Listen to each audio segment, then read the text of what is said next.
Guys, ganito ang mag-self counter. So, continue lang.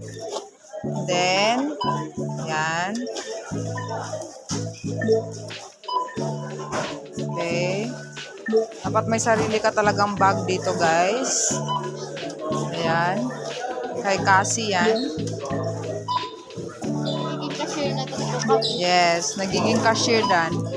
Honest ano to dito. Ayan, nakikita dyan sa monitor. Mga personal ni Cassie yan. Yan, finish na si Cassie. So, next is naka 7.87 siya. Finish and pay. And then, cash. Nahulog ko na yung mga cash. Yung personal mo ano mo muna? Personal muna tayo. Ihulog ang cash.